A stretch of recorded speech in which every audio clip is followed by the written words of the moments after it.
Hello students, in this session we are going to start with thinkers. Okay, so as we have already discussed in the previous session, we will be starting with thinkers in this session.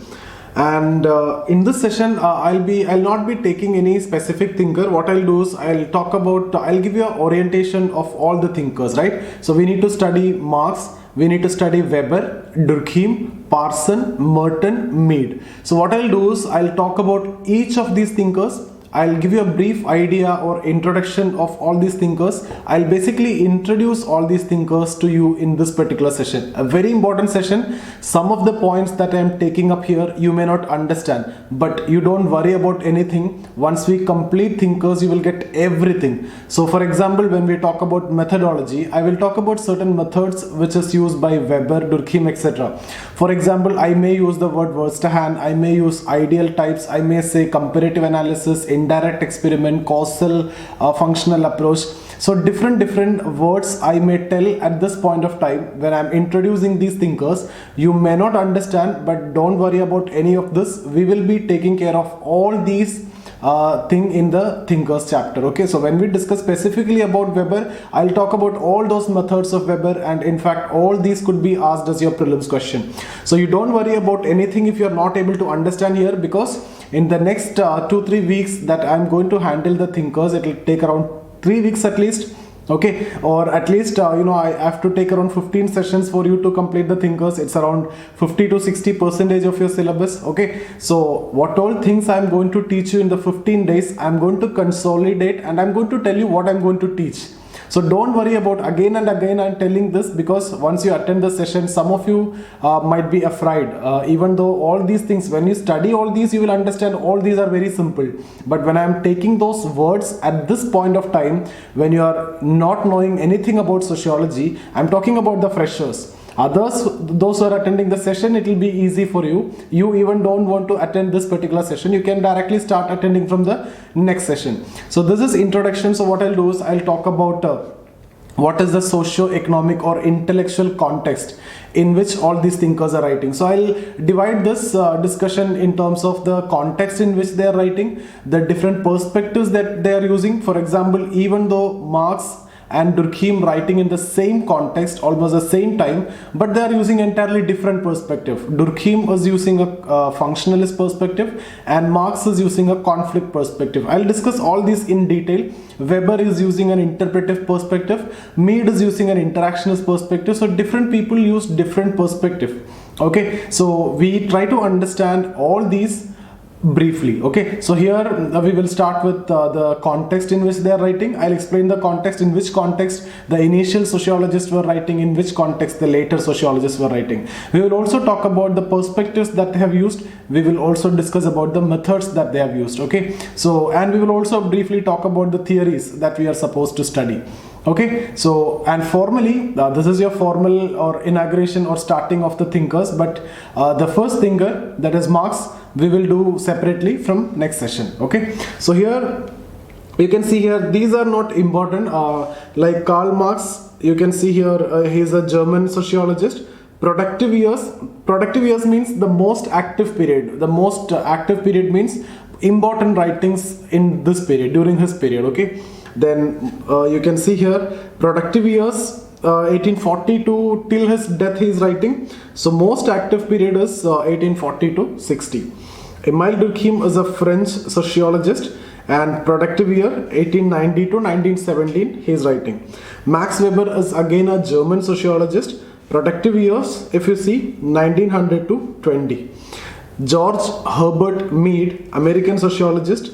Parson is also American sociologist. Merton also American sociologist, and Merton is actually a student of Parson. Okay, so all these thinkers we will see in detail in the coming sessions. Now we will see the context in which they are writing, the methods that they are using. Everything have to be explained in detail in the thinkers chapter. Okay, so now so let's start with socio-economic and political condition. So when you talk about early thinkers like Marx, Weber, Durkheim, they are the early thinkers. they formulated their thoughts in the context of socio-economic and political chaos in European society.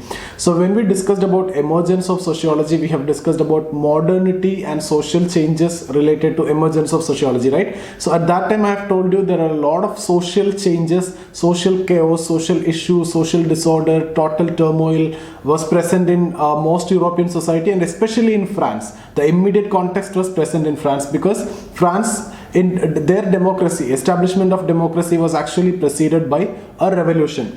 So Europe was witnessing a drastic transformation in terms of industrialization, we have discussed it, democratization in particular, and modernization in general. And when we discuss about modernization, we have discussed these specific elements, right? Industrialization, it came to be associated with a lot of social problems, like new types of crimes emerged, workers working in inhuman working condition, more number of working hours, less wages, nuclear families emerged, domestic violence, breakages, new types of crimes, pickpocketing, okay, slums emerged. So altogether a new type of poverty, deprivation you can see, okay. And again, democracy also was associated with certain problem related to the uncertainty of its success.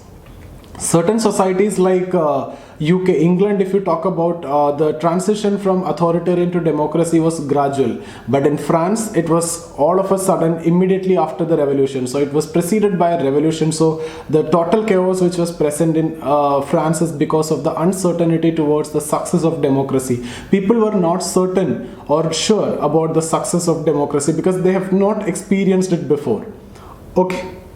So these thinkers attempted to understand the problem of social order faced by different countries of Europe. So you can see in these people's writing, mostly the most important concern is maintaining social order.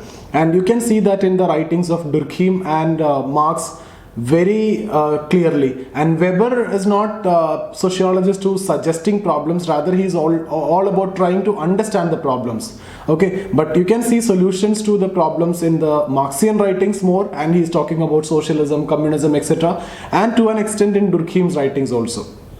Okay, so the maintenance of social order is the most important concern of the initial sociologist. Although these thinkers wrote in the similar context, their response to the situation was different in terms of different perspectives. Yes, so we will have to see this. They use different perspective. I have told you Marx was using a conflict perspective and trying to identify the dysfunctions of society, or any social phenomena exist in society, whether it is religion, whether it is education or political system.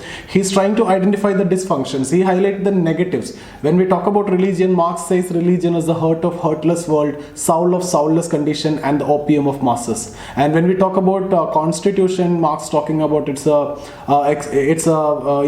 document of bourgeois. And when we talk about the parliament, Marx talking about in terms of executive committee of bourgeois. Okay. Similarly, education is creating labors to suit capitalism. So all these are the interpretations which is given by Marx by using a conflict perspective and trying to highlight the dysfunctional aspects, whether it is family or religion. Family is an exploitative device. Because of family only, workers are going for work and they are exploited at the workplace because of family. If there is no family, I may not be ready to suffer all these exploitation which I am facing at the workplace. Just because my family need to survive and I may be the breadwinner of the family, I am ready to face all the exploitation done by the worker according to Marx. So family is actually an exploitative device, okay. So all these, even family's case, religion's case, everywhere Marx is using a conflict perspective and trying to identify the dysfunctions.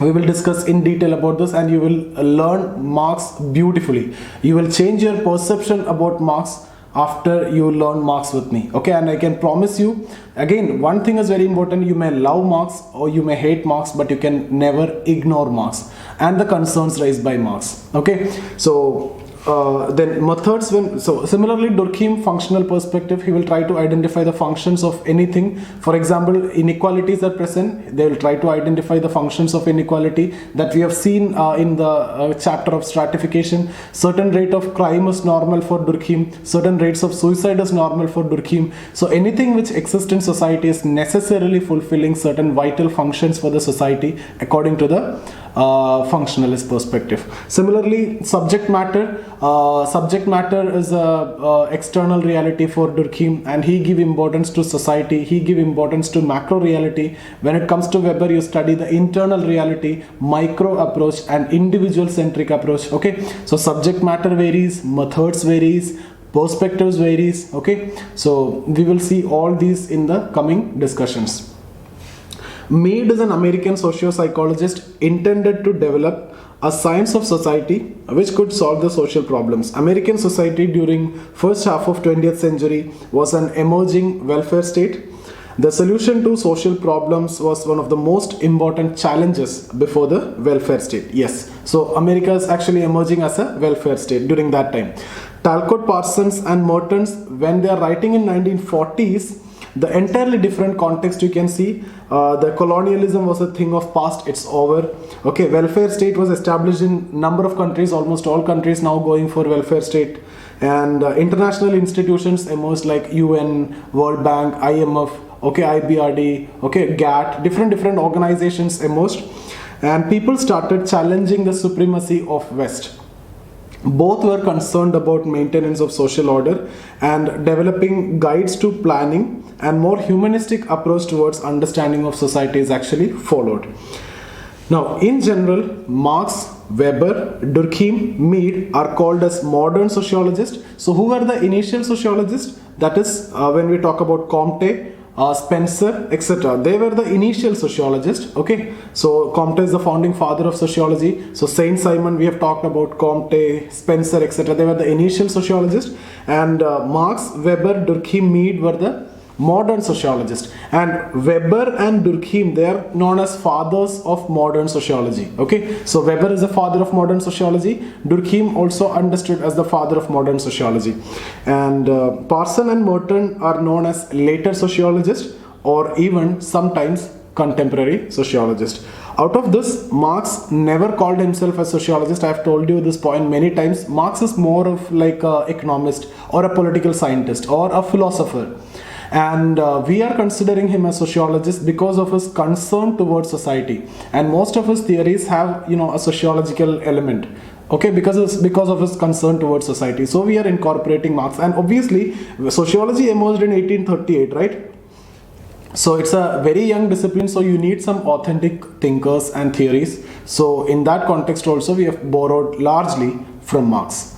Okay, Marx never called himself a sociologist. Mead preferred to call himself a socio-psychologist, and others were pure sociologists. Durkheim, Weber, Parson, Merton were pure sociologists. Okay, now let's look into the perspectives. I've told you functionalist perspective by Durkheim, conflict perspective by Marx, okay, and interpretive perspective by Weber. Understand the meanings attached by the actor to his action, that's his approach. Then interactionism by Durkheim. And Merton and Parson were again functionalist.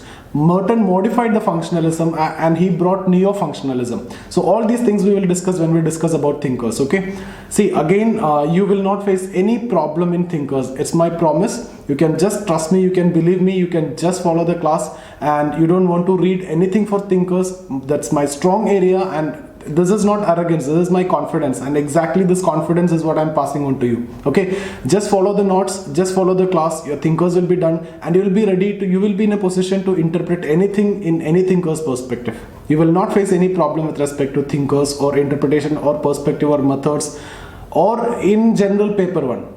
Okay, paper 2 I can't guarantee you anything. Paper 1 you will never face any problem. Okay, perspectives. Different thinkers approach the subject matter of sociology from different viewpoints. Due to this, even if they were writing in the similar context, contrasting theory and often contradictory were developed. Okay, Durkheim carried forward a functional perspective initiated by Comte and Spencer. So that was the initial perspective. Okay, and later on Parson and Merton gave important contribution to the development of functionalism, and Merton belongs to this neo-functionalist school.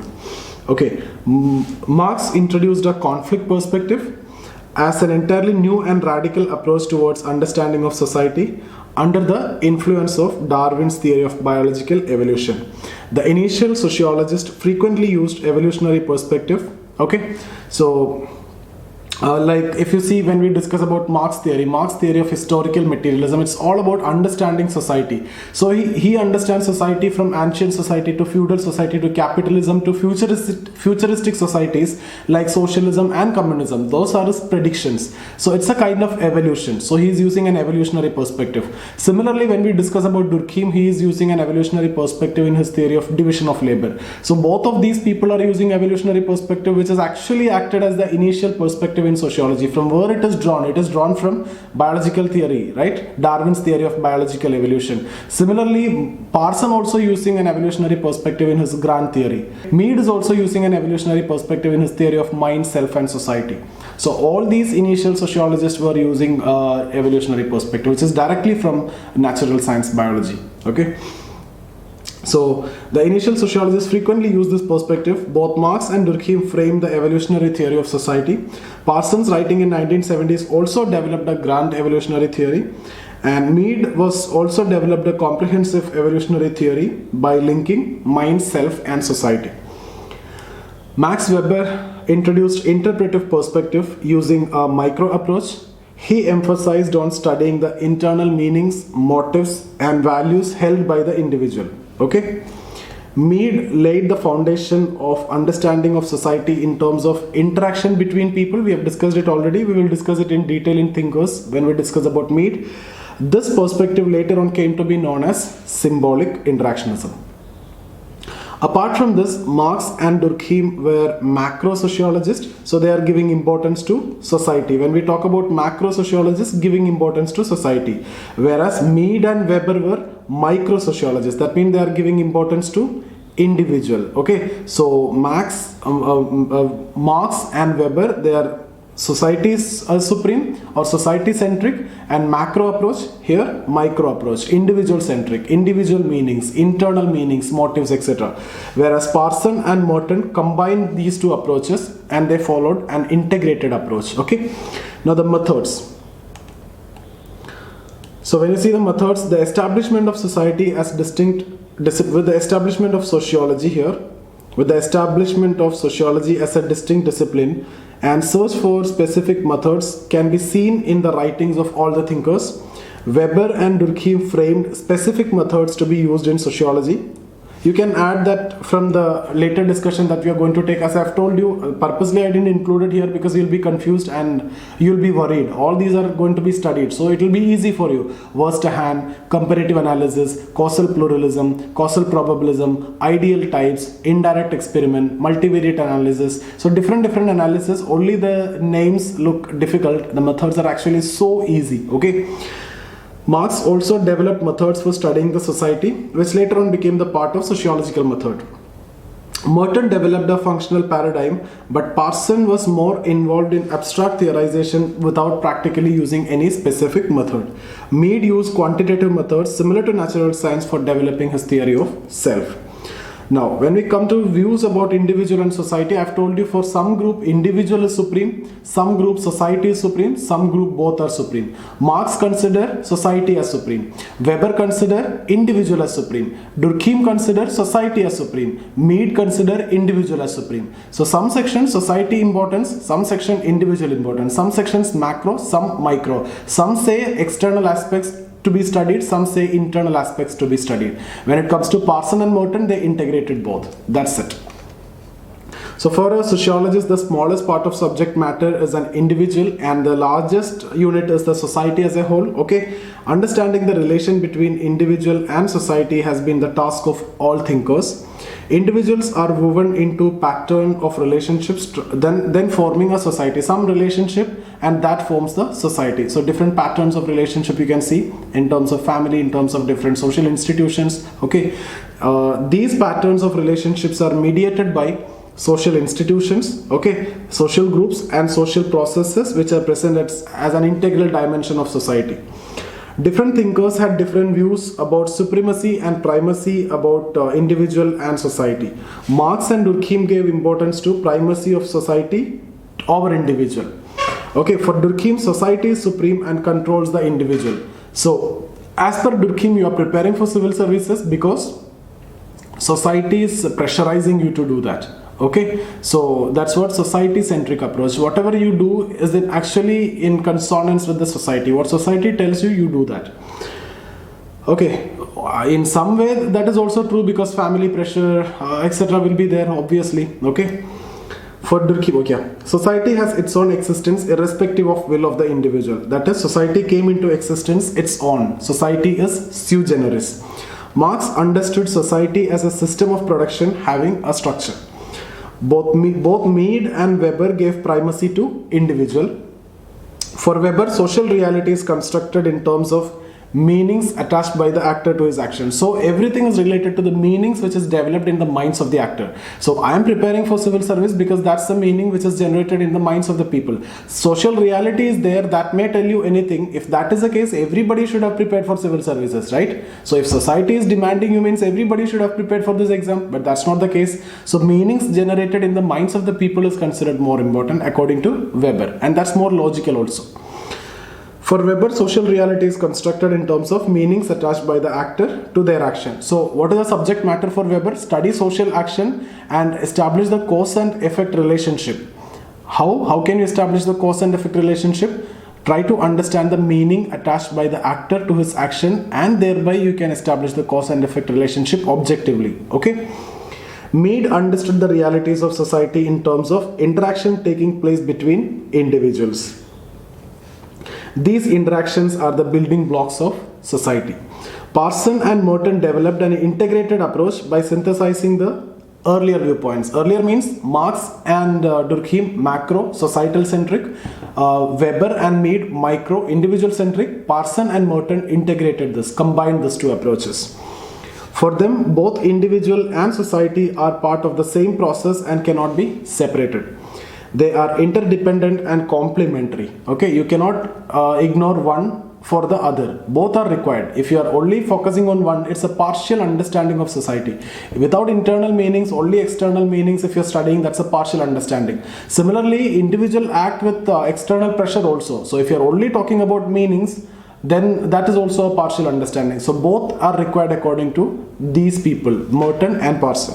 So they favored the exclusion of the others. They are interdependent and complementary. Parson expressed these views in the dichotomy of motivational and value. Don't worry about this word. This word you will be studying when it comes to Parson's theory of social action. Every action is because of motivational and value orientation. Motivational means your own motive. You are studying for IAS, you're studying, preparing for civil services because your own motivation, one thing, and values of society, second thing. Okay, so motivational and value both are required. That means society as well as individual, internal as well as external, micro and macro. That's what integrated approach. Whereas Merton emphasis made manifest and latent function. So don't worry about this word also. Manifest means something which can be seen, direct function. Latent means indirect function. For example, when you are studying sociology, you will crack this exam, you will pass this exam. That is a manifest function. You are studying this for passing the exam. And I'm sure if you're studying it properly from my classes, then you will definitely pass the exam. Okay, you will not face any problem in sociology.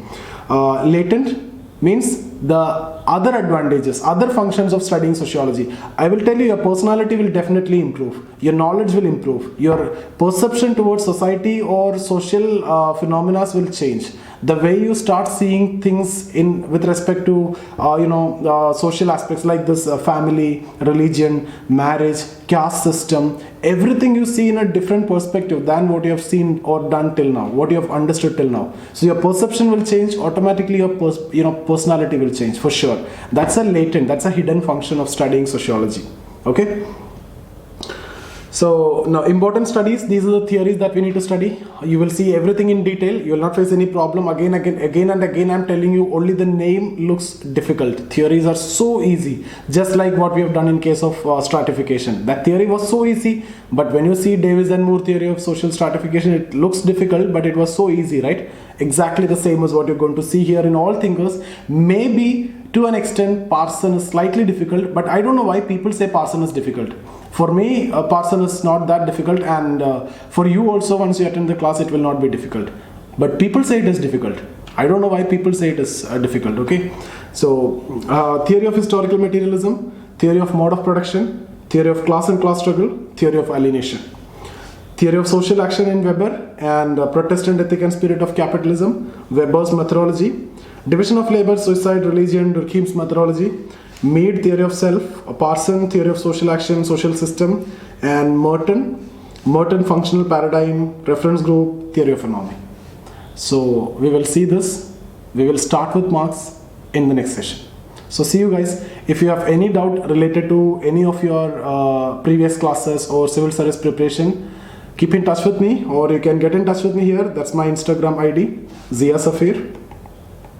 Okay, you can join the Telegram channel. You'll get all my classes over there. Economy is there, geography, economy is there, history is there, ethics is there, quantitative aptitude, okay, sociology, all these are there. And if you want to get in touch with me, you can call me directly. This is my number, 9790-892-697, 98955-77775. Okay, so if you need any guidance or test series, if you need to write with me, or personal mentorship program, please feel free to call me. Okay, so this is my Instagram ID, this is my Facebook ID, okay, or that's my Telegram channel. I hope to see you guys. Thank you. So see you guys. Thank you. So that's about the session. I hope you understood everything that we have discussed today. If you have any doubt in any of the videos that we have discussed so far, you can get in touch with me here. That's my Instagram ID. Okay, or you can join the Telegram channel. You will get all my videos over there. Everything is there. Or you can see here, this is a Telegram channel, or this is the Instagram ID. These two are my Facebook page. You can get in touch with me in any of this. If you want to learn economy with me, or history with me, or general studies, any subjects, you can, if you need regular classes, you can get in touch with me, or the online classes are available with Study IQ. You will get all those classes. Still, you will get my YouTube videos in this Telegram channel. Okay. So I hope you understood everything that we have discussed. So see you guys. Thank you.